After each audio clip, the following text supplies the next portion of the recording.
Canada has pledged $12 billion in aid as part of the International Monetary Fund's commitment to helping Africa through the global economic crisis. But is that aid actually helping? Our next guest says a resounding no.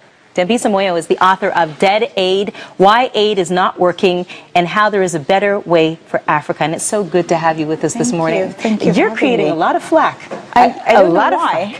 Well, here's why. Because people aren't used to hearing, don't give money to Africa. You say that we're going down the wrong path. Why? What's the solution? Well, I'm glad you put it that way, because I'm not saying that people shouldn't do anything. I'm just saying we can do it better. We have a lot of information about the things that actually work in reducing poverty and creating jobs and long-term growth.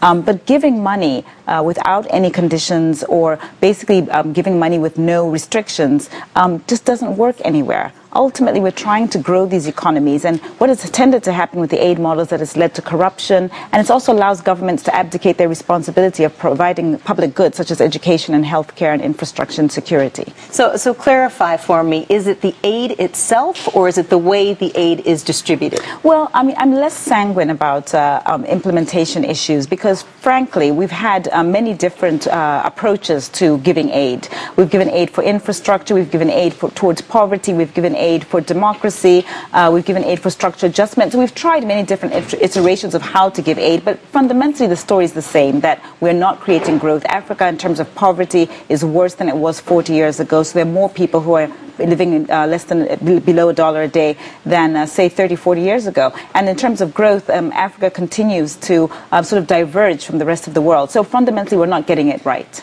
They're calling you the anti-Bono. As in Bono the rock star, who's known for his charitable work and that kind of thing. I was reading about you in the Globe and Mail this past weekend. You did an interview with Margaret Wente, and I want to quote, from that article, because here's what you said. Now we have a society of 1 billion people represented by rock stars. We deserve better than that. We need African leaders to tell us what they're going to do, not celebrities. Absolutely. I think Canadians would demand the same thing. I don't have a problem with people articulating their views. So celebrities have every right, like everyone else, to say how they feel. But I think ultimately we need African leaders to take the initiative to explain what their strategy is about in terms of reducing poverty on the continent. And we're just not hearing from them. And I think that part of the celebrity culture is actually an artifact of the aid model. The fact that African governments, by and large, are just not incentivized to tell us what their strategy is, and somebody else, i.e. the celebrities, have stepped into the vacuum. You were born and raised in Zambia. Yes. But some would say you're an elite African, that you're out of touch. You haven't been on the ground, you're an economist, you know your numbers, you know all of that stuff, but you don't know the grassroots. And some would go on to say that your message is damaging. At a time of global recession where money is tight and a lot of Western countries are pulling back on the amount that they're going to give to Africa and other poorer nations, that your message is damaging, that people will hear it and say, well, see, she's African, that's what she's saying, so no need to give. What do you say to that? Well, first of all, I was home last week, and I had a wonderful time there.